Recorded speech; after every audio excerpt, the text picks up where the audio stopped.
my last speech before the keynote speaker. But first, before I do that, before I talk about my dad, I'm concerned because I got the mic and you can't turn it off. But thank you all for coming. This means so much, not only to my dad, but it means a lot to our family. And we really appreciate each and every one of you for being here. But before I introduce my dad, I have to introduce you to two other people. The first two social workers that I knew. One was a teacher, one was a minister. One was born in 1903, the other one was born in 1908. Both managed to get a college education across the Jim Crow line. That's pretty impressive, especially for the time. Even today, it's awesome.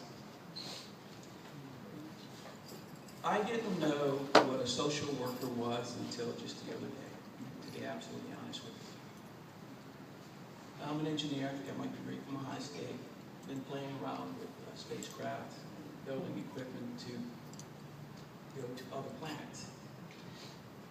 But I realized that after I did this little research that we couldn't get there without social workers.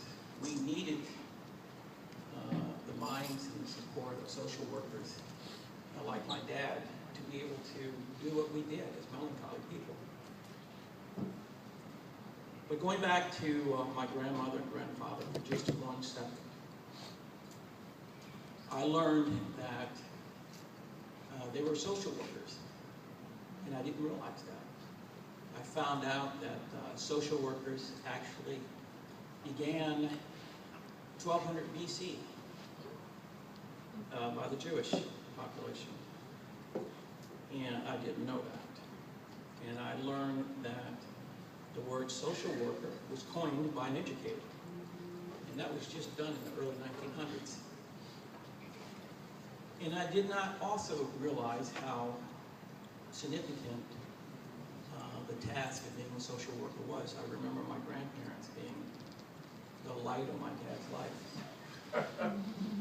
And I was so happy that I didn't have to follow their footsteps. My dad can't take a lot of credit for what he's accomplished because it was in his DNA from the start. He had no choice. And I'm very happy to say that I do not have, that I wasn't under the same pressure to be a social worker. But in introduction to my dad, I thank you guys for allowing me the opportunity to introduce him. This is my favorite dad, Frank M. Webb Jr. And the two people I was talking about were Flossie Webb and Frank M. Webb Sr.